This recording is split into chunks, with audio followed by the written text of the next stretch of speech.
Pada tahun 1996 merupakan masa di mana perekonomian Indonesia mengalami pertumbuhan yang cukup kuat di bawah pemerintahan Presiden Soeharto. Saat itu, Indonesia dikenal sebagai salah satu macan Asia dengan pertumbuhan ekonomi yang stabil dan masuk dalam kategori negara berkembang dengan prospek cerah. Pertumbuhan ekonomi Indonesia mencapai sekitar 7,8%, angka yang cukup tinggi dibandingkan dengan negara-negara lain di Asia Tenggara. Beberapa faktor yang mendorong pertumbuhan ekonomi pada saat itu antara lain investasi asing yang meningkat, terutama di sektor manufaktur dan infrastruktur. Ekspor komoditas seperti minyak, gas, dan hasil pertanian sangatlah kuat, dan stabilitas politik yang relatif terjaga. Nilai tukar rupiah terhadap dolar Amerika Serikat relatif stabil, berkisar di 2.300 sampai 2.400 rupiah per US dollar. Inflasi cukup terkendali di sekitar 6-7%. Meskipun harga beberapa barang kebutuhan pokok mulai naik, tetapi pemerintah saat itu menerapkan berbagai kebijakan untuk menjaga stabilitas rupiah. Salah satunya dengan mengontrol nilai tukar mata uang agar tetap dalam kisaran tertentu.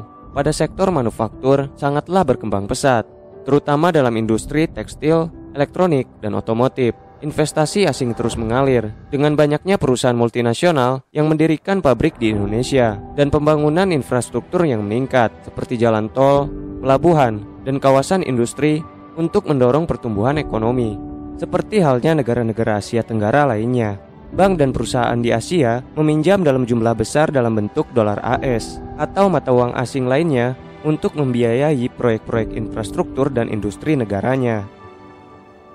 Masuk ke tahun 1997, pada paruh pertama, Indonesia masih mencatat pertumbuhan ekonomi yang kuat, sekitar 7% per tahun.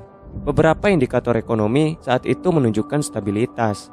Nilai tukar rupiah terhadap dolar AS masih stabil di kisaran 2.400 sampai 2.500 rupiah per US dollar. Inflasi masih terkendali, masih di sekitaran 6-7%. Di sektor industri, khususnya manufaktur dan ekspor, masih berkembang pesat dan semakin banyak investasi asing yang terus masuk, didorong oleh kepercayaan terhadap pertumbuhan ekonomi Indonesia. Tetapi pada bulan Juli, ada suatu kabar ketika mata uang BET Thailand mengalami tekanan berat akibat utang luar negeri yang besar dan banyaknya spekulasi di sektor properti. Tepatnya pada 2 Juli 1997, Thailand resmi melepas kaitan BET dengan dolar Amerika Serikat yang dimaknai devaluasi BET, menyebabkan nilai mata uang BET jatuh dengan tajam. Hal ini memicu efek domino di Asia Tenggara. Para investor asing mulai menarik dana mereka dari negara-negara berkembang, termasuk Indonesia, karena takut mengalami kerugian lebih lanjut. Dampaknya, investor asing mulai menarik modalnya, menyebabkan ketidakstabilan di pasar keuangan. Nilai tukar rupiah mulai mengalami tekanan dan melemah secara bertahap. Pasar saham Indonesia mulai mengalami penurunan yang signifikan. Pemerintah Indonesia awalnya meremehkan dampak krisis, menganggapnya hanya sementara dan yakin bahwa ekonomi Indonesia cukup kuat untuk bertahan.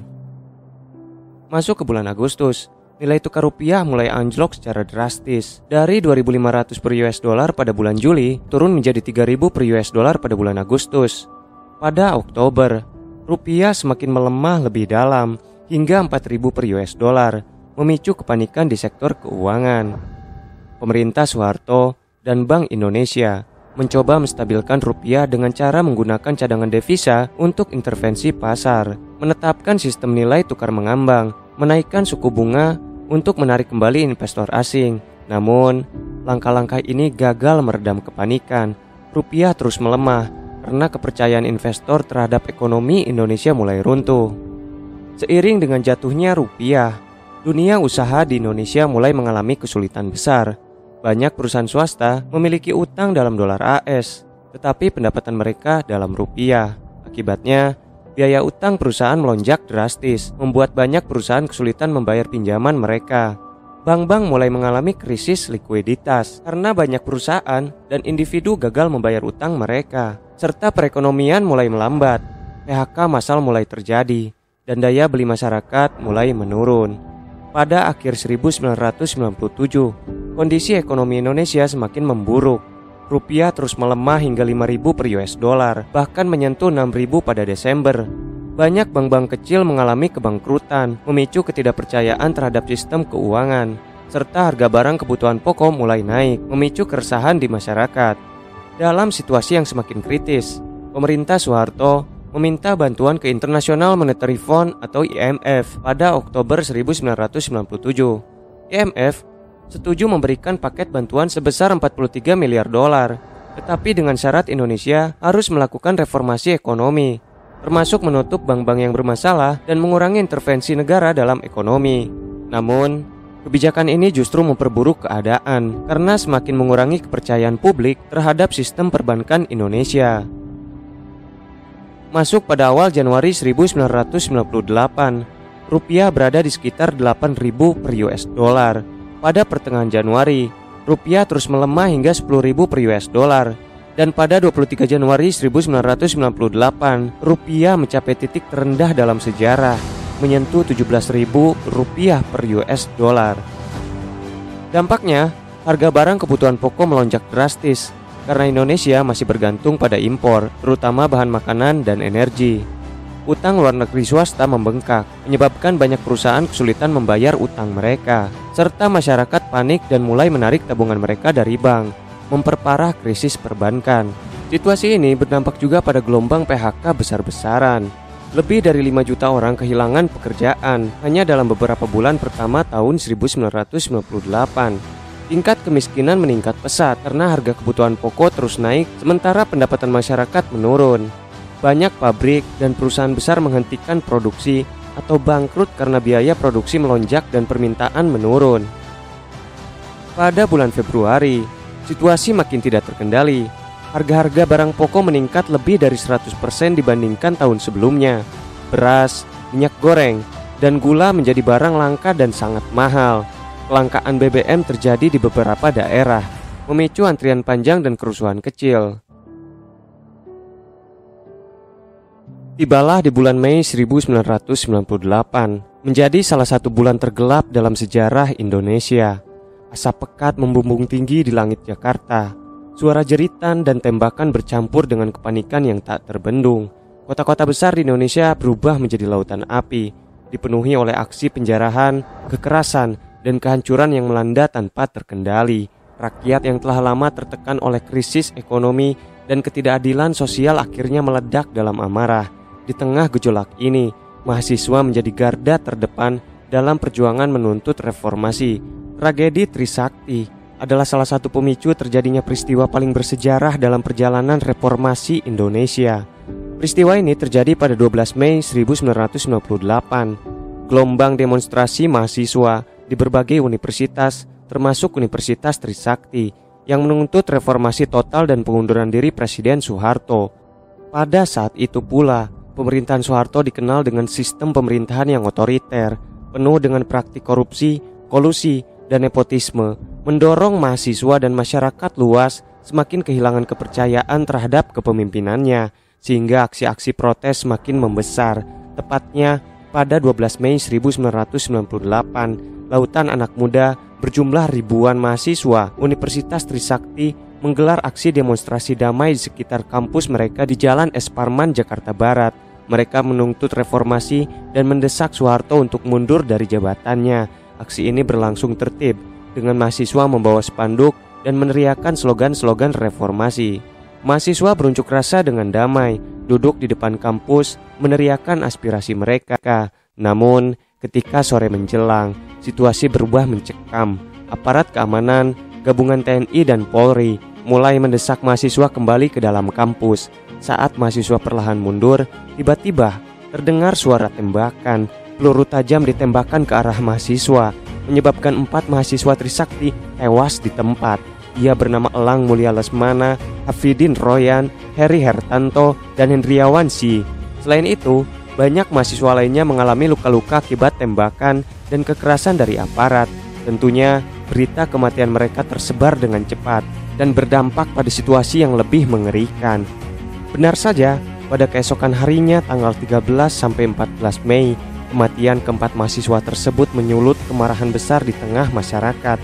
Dalam hitungan jam, yang awalnya bertajuk demonstrasi seketika berubah menjadi gelombang kerusuhan, tepatnya di berbagai daerah di Jakarta, Medan, Solo, dan berbagai kota besar lainnya. Massa mulai menyerang pusat-pusat ekonomi, merusak, menjarah, dan membakar toko-toko, terutama milik etnis Tionghoa yang dianggap menguasai ekonomi. terjadi kekerasan brutal, termasuk dugaan pemerkosaan massal terhadap perempuan etnis Tionghoa. Pusat perbelanjaan dibakar dengan banyak orang yang masih terjebak di dalamnya, menyebabkan ratusan korban jiwa. Aparat keamanan tampak pasif dan terkesan membiarkan kerusuhan terjadi tanpa tindakan berarti. Kerusuhan ini semakin memperburuk citra Soeharto yang dianggap gagal mengendalikan negara dan melindungi rakyatnya. Adapun kesaksian, salah satunya datang dari korban pemerkosaan massal terhadap perempuan etnis Tionghoa. Ia mengungkapkan kengerian yang mereka alami pada saat itu. Ia menceritakan bagaimana sekelompok pria datang ke rumahnya. Mereka memaksa masuk, mengancam keluarganya menggunakan pisau, kemudian ia ditarik keluar, dibawa ke tempat gelap, dan di sana mereka memperkosanya berkali-kali. Ia bercerita bahwa teriakan, tangisan, rintihan sama sekali tidak ada seorang pun yang menolong. Laporan dari tim relawan kemanusiaan menyebutkan bahwa lebih dari 150 perempuan Tionghoa mengalami pemerkosaan. Ada pula kesaksian korban yang selamat dari kebakaran Mall Klender. Salah satu tragedi terbesar dalam kerusuhan ini adalah pembakaran Mall Yogya Plaza atau Klender di Jakarta, di mana ratusan orang terjebak dan terbakar hidup-hidup. Banyak dari mereka adalah pemilik atau pekerja toko yang tidak bisa melarikan diri. Kesaksian itu datang dari seorang pria yang mengatakan saat itu ia berada di lantai 2 Mall Klender, mencoba menyelamatkan barang dagangannya. Tiba-tiba, ia melihat asap tebal dan mendengar suara massa yang mulai membakar bagian bawah gedung. Ia panik dan berusaha mencari jalan keluar. Tetapi, pelaku pembakaran mengunci pintu dari luar. Ia mendengar orang-orang berteriak meminta tolong, tetapi api menyebar terlalu cepat. Ia tidak tahu bagaimana ia bisa keluar. Mungkin karena dorongan orang-orang yang berusaha melarikan diri. Ketika ia sampai di luar, ia melihat tubuh-tubuh hangus berserakan di sekitarnya. Menurut laporan resmi, lebih dari 300 orang tewas dalam insiden ini. Banyak dari mereka adalah etnis Tionghoa. Pada tanggal 15 Mei, Indonesia masih berada dalam kondisi kekacauan dan ketegangan tinggi setelah tragedi penembakan mahasiswa Trisakti dan kerusuhan massal yang terjadi pada 2 hari sebelumnya. Situasi di berbagai kota, terutama di Jakarta, masih sangat mencekam. Mahasiswa dari berbagai universitas mulai bergerak ke gedung DPR dan MPR di Senayan. Mereka menuntut pengunduran diri Soeharto dan reformasi total dalam pemerintahan. Aksi ini menandai dimulainya pendudukan gedung DPR dan MPR oleh mahasiswa. Meskipun skala kerusuhan sudah mulai menurun dibandingkan sebelumnya, aksi penjarahan, pembakaran, dan kekerasan masih terjadi di beberapa wilayah Jakarta dan kota lainnya. Misalnya di daerah Glodok dan sekitarnya, banyak toko dan rumah milik etnis Tionghoa masih menjadi sasaran amuk massa. Warga masih dalam kondisi panik dan ketakutan. Banyak yang berusaha menyelamatkan diri dengan meninggalkan kota atau berlindung di tempat yang lebih aman. Adapun tokoh-tokoh politik dan militer mulai mengambil sikap terhadap situasi yang semakin tidak terkendali. Para menteri mulai mempertimbangkan untuk mundur karena merasa tidak bisa lagi bekerja di bawah kepemimpinan Soeharto. Soeharto sendiri masih berada di Mesir menghadiri konferensi G15. Sementara Indonesia dalam keadaan darurat. Militer mulai menunjukkan ketidakpastian dalam mendukung Soeharto meskipun belum ada langkah nyata untuk menekan presiden saat itu.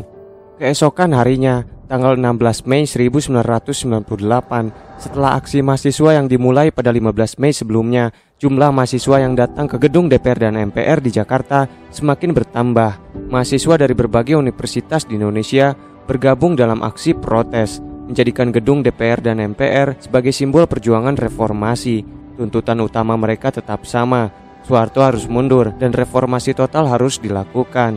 Para mahasiswa mendirikan posko dan menggelar aksi orasi secara bergantian, menegaskan bahwa mereka tidak akan pergi sampai Soeharto turun dari jabatannya. Tekanan dari berbagai pihak, termasuk DPR dan MPR semakin besar, meskipun belum ada pernyataan resmi dari pihak militer. Berbagai negara mulai mengeluarkan pernyataan keras terhadap Indonesia, mengutuk kekerasan yang terjadi, terutama kasus pemerkosaan massal terhadap perempuan etnis Tionghoa dan kekerasan HAM lainnya. Beberapa negara seperti Amerika Serikat dan Australia mulai mempertimbangkan sanksi ekonomi dan diplomatik terhadap pemerintahan Soeharto jika situasi terus memburuk. Media internasional pun menyoroti kekerasan yang terjadi di Indonesia, terutama tragedi Trisakti dan serangan terhadap etnis Tionghoa. Keesokan harinya, pada tanggal 17 Mei 1998, mahasiswa dari berbagai universitas tetap melanjutkan aksi pendudukan gedung DPR dan MPR di Jakarta. Jumlah peserta aksi semakin bertambah, menunjukkan bahwa dukungan terhadap gerakan reformasi semakin kuat. Mereka tetap menyuarakan tuntutan pengunduran diri Soeharto, termasuk penghapusan korupsi, kolusi, dan nepotisme. Beberapa tokoh akademisi dan aktivis mulai bergabung dengan mahasiswa, menunjukkan bahwa gerakan ini mendapat dukungan luas. Dan pada hari itu juga, Soeharto tiba kembali di Jakarta setelah menghadiri konferensi G15 di Mesir. Saat tiba, ia menyadari bahwa situasi di Indonesia jauh lebih buruk dari yang ia bayangkan sebelum berangkat. Soeharto mulai mengadakan pertemuan darurat dengan para pejabat tinggi negara, termasuk militer dan kabinetnya.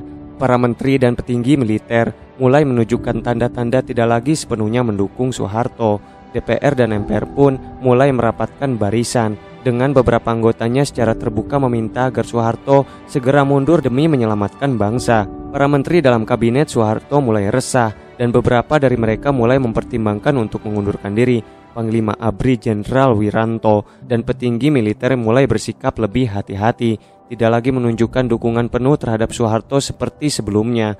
Masyarakat dan media terus menekan pemerintahan, menuntut pertanggungjawaban atas tragedi Trisakti dan kekerasan dalam kerusuhan pada tanggal 13 dan 14 Mei. Dan pada keesokan harinya, pada tanggal 18 Mei 98, Ketua DPR yang bernama Harmoko, yang sebelumnya adalah loyalis Soeharto, secara resmi meminta Soeharto mengundurkan diri demi kestabilan negara. Demi persatuan dan kesatuan bangsa, agar Presiden secara arif dan bijaksana sebaiknya mengundurkan diri. Harmoko menyatakan bahwa DPR akan menggelar sidang istimewa jika Soeharto tidak segera mundur. Pernyataan ini mengejutkan banyak pihak, karena sebelumnya Harmoko dikenal sebagai pendukung setia Soeharto. Ini menjadi tanda bahwa kekuasaan Soeharto benar-benar runtuh. Golkar bersikap bahwa pemilihan presiden mandataris MPR masa bakti 98-2003 bahwa putra terbaik bangsa yang memenuhi kriteria yang dimaksud untuk diajukan sebagai calon presiden mandataris MPR masa bakti 98-2003 adalah Haji Muhammad Soeharto. Karena DPR sudah tidak lagi mendukungnya. Setelah mendengar pernyataan Harmoko dan melihat semakin banyaknya demonstrasi, Soeharto akhirnya mulai menyadari bahwa dukungan terhadapnya telah hilang. Soeharto mulai mencari cara untuk meredam situasi, tetapi opsi represif tidak lagi memungkinkan karena militer dan kabinetnya mulai meninggalkannya. Soeharto mengadakan pertemuan dengan penasehat dan loyalisnya, tetapi tidak ada solusi yang bisa menyelamatkan kekuasaannya. Dan pada keesokan harinya 19 Mei 98, situasi politik di Indonesia semakin mendekati puncaknya setelah pernyataan Ketua DPR Harmoko pada hari sebelumnya yang meminta Soeharto segera mundur.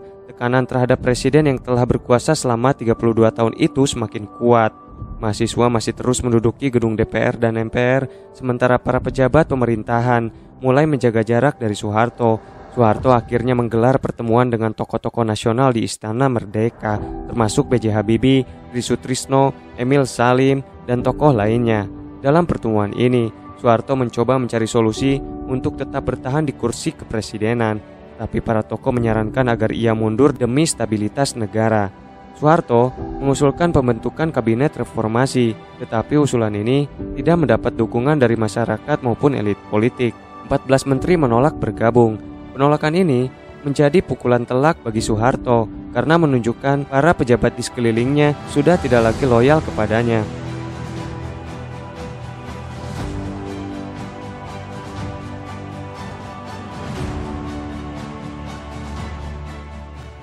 Pada keesokan harinya tanggal 20 Mei 1998 menjadi hari yang sangat penting dalam rangkaian peristiwa menuju kejatuhan Soeharto. Pada hari itu, tekanan terhadap Soeharto mencapai puncaknya dengan semakin banyaknya demonstran dan semakin jelasnya bahwa ia tidak bisa lagi mempertahankan kekuasaannya. Tanggal 20 Mei merupakan peringatan Hari Kebangkitan Nasional yang pada tahun 98 itu dijadikan momentum oleh mahasiswa dan masyarakat untuk semakin menguatkan tuntutan reformasi. Demonstrasi besar-besaran terjadi di berbagai kota, termasuk Jakarta, Yogyakarta, Surabaya, dan Bandung. Dengan tuntutan yang sama, Soeharto harus mundur. Dan tiba tanggal 21 Mei 98, menjadi salah satu hari paling bersejarah dalam perjalanan politik Indonesia. Setelah 30 tahun berkuasa, Presiden Soeharto akhirnya mengumumkan pengunduran dirinya. Pada pukul 9 pagi, Soeharto mengumumkan pengunduran dirinya secara resmi dalam sebuah pidato yang disiarkan langsung di televisi nasional. Dalam pidatonya, ia menyatakan bahwa tidak bisa lagi melanjutkan tugasnya sebagai presiden dan menyerahkan kekuasaan kepada Wakil Presiden B.J. Habibie. Pidato ini disampaikan di Istana Merdeka. Isi utama pidato Soeharto: "Saya memutuskan untuk menyatakan berhenti dari jabatan saya sebagai Presiden Republik Indonesia. Terhitung sejak saya bacakan pernyataan ini pada hari ini, Kamis 21 Mei 1998. Saya memutuskan untuk menyatakan berhenti dari jabatan saya sebagai Presiden Republik Indonesia. Terhitung sejak saya bacakan pernyataan ini pada hari ini, Kamis 21 Mei 1998. Setelah pidatonya, Soeharto meninggalkan Istana Merdeka dan kembali ke kediamannya di Jalan Cendana. Kepergiannya dari istana menandai secara simbolis berakhirnya era Orde Baru yang telah berlangsung selama lebih dari 3 dekade. Sejak saat itu, Soeharto menjalani masa pensiunnya sebagai mantan presiden, meskipun tetap menghadapi berbagai tuntutan hukum terkait dugaan korupsi dan pelanggaran HAM. Peristiwa kerusuhan Mei 98 menjadi titik balik dalam sejarah Indonesia. Tragedi ini bukan sekedar ledakan amarah sesaat, tetapi akumulasi dari krisis ekonomi yang menghancurkan, ketidakpuasan rakyat terhadap pemerintahan Soeharto yang otoriter, serta ketimpangan sosial yang semakin melebar dalam hitungan hari. Kota-kota besar di Indonesia, terutama di Jakarta, berubah menjadi lautan api, kepanikan, dan kehancuran. Peristiwa Mei 98 mengajarkan bahwa ketidakadilan dan kesewenang-wenangan akan selalu berujung pada kehancuran. Reformasi telah membawa perubahan, tetapi tugas besar masih menanti, memastikan bahwa Indonesia tidak lagi kembali ke era kegelapan, di mana suara rakyat dibungkam dan hak asasi manusia diabaikan. Sejarah ini harus terus dikenang, bukan untuk membuka luka lama, tetapi sebagai pengingat agar kita tidak pernah mengulang kesalahan yang sama.